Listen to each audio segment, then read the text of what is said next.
So the scenario we're running is an extended bug out. So we're walking through this riverbed, and right here is a little coyote track. If your options for bugging out include someone who has a long-term camping ability, horses and so forth, that can be something that you plan for in the future.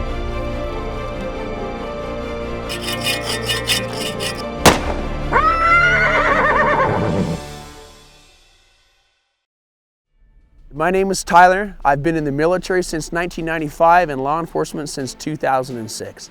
I've guided in Alaska. I've worked for search and rescue. I've been an EMT. So my name is Braden. I'm an avid outdoorsman, avid backpacker. I take up tour groups into the mountains, kind of help them get back into the nature and help them to hike and camp responsibly.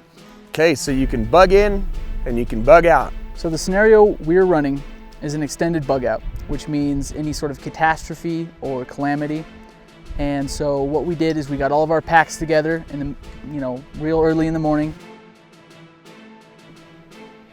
So one thing that you're going to need to grab when you head out is water. You're going to need 1 gallon per person per day until you can resupply. We threw everything in the back of the truck, threw probably 20 gallons of fuel back there, 30 gallons of drinking water. So we grabbed our water, we grabbed our fuel, we grabbed our backpacks, we grabbed our cash, we grabbed our rifles for protection, and for hunting, we got on our vehicles and we left.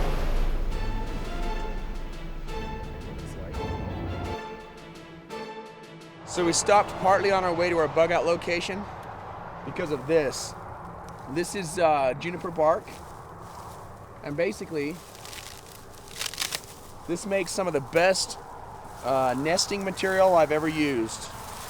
Works for bow drills, works for flint and steel, whatever you need. But you just want this really stringy, dry stuff that's hanging from the tree already.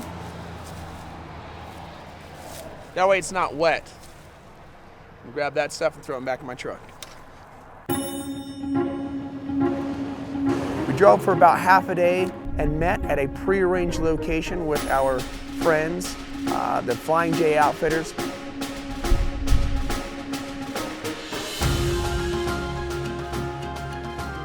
Essentially, we're here with Alicia. Thank you much. And we're going to drop down into their camp.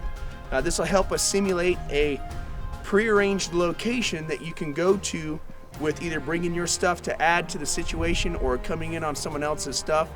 And we're about ready to get on the horses, packing our stuff up, and we're going to head out. Let's do this.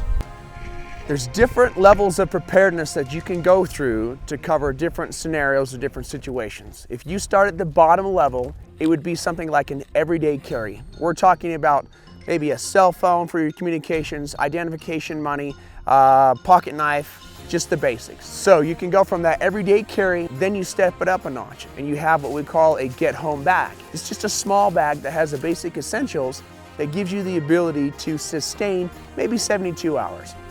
If we take it a step up from there, we're talking about a bug out bag. Say you can't stay in the location that you're at, maybe you can't drive because, I don't know, maybe the roads are down. Whatever the situation, you need to bug out on foot. The next step up from that is where you may have to go to an undisclosed remote location and stay for a long time. You're gonna need a lot more infrastructure, which is what we tried to show on this bug out. And as we got to base camp, we kind of scouted the area, looked for whatever supplies or other sorts of natural materials were available. We scavenged some juniper, some cedar, and some other wild edibles along the way. Okay, so I want to make a squirrel stick. Essentially what you're going to do is you're going to get a stick. This will work just fine.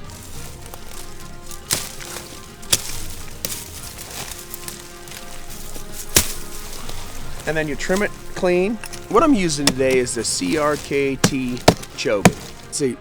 It's probably one of the best dual-purpose, multi-function ones I've ever seen. Okay? And it gives the squirrel an easier way to climb up a tree. And what you'll do with this is you line it with snares, and then as the squirrel goes up the stick, he gets caught by one of those snares and drops off, and it holds him for you. We started scouting for food, started purifying water, started making traps, everything to set up a long-term subsistence like program out here.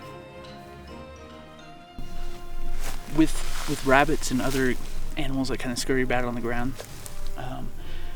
what they do is they'll hide just in a piece of grass or a patch, or behind a rock, and they'll be cognizant of you being there, but right when you get too close for comfort, they'll jump out. So you really have to be thorough with the area and really comb it, be silent so they don't, bolt beforehand or, whatever the case is. So you just gotta work your way through the hills slowly and hope something pops out.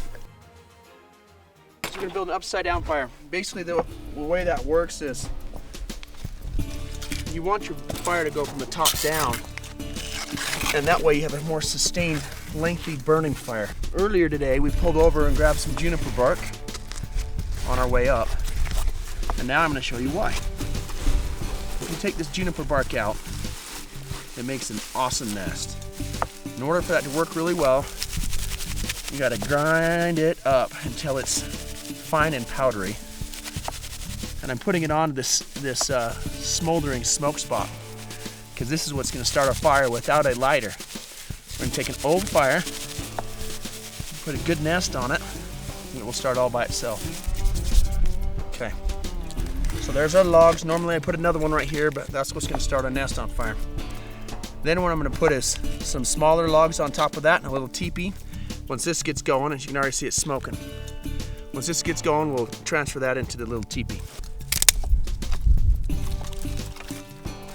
We'll hold your teepee right here, and then that keeps your nest from falling through. This pocket is where we'll add it.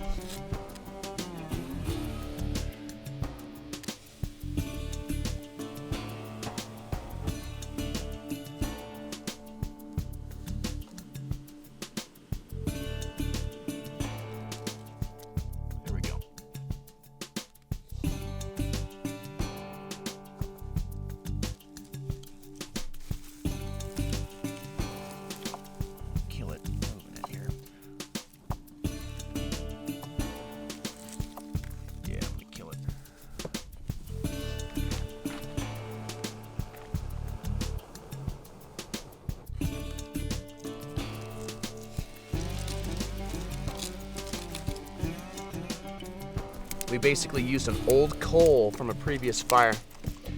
Got the nest lit, and then that's my primary tinder, which lights my kindling, or primary kindling, which lights my secondary kindling.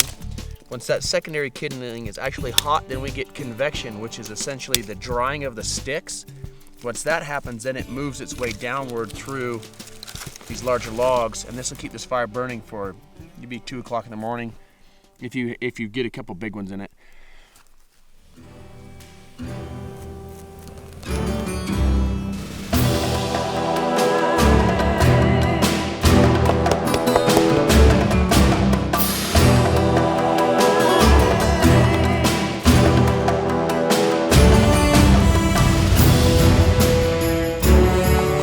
I got the Geiger rig system.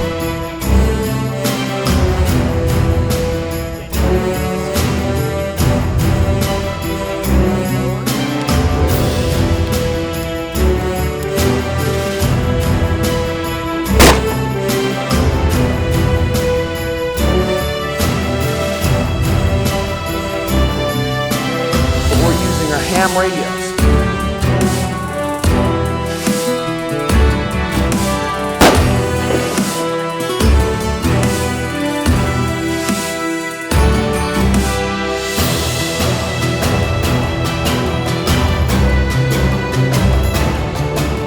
So some of the stuff that we want to do is keep little bags, all the little piddly stuff I've got. This is everything related to electronics, ham radio, connectors, batteries, yo-yo traps, fishing, fire, all in my one bag. That way I don't have to look all over the place for it, and if I switch from one bag that's one kit to another kit, because I can't afford to buy multiples of stuff, all I have to do is just grab this one bag and I'm good to go.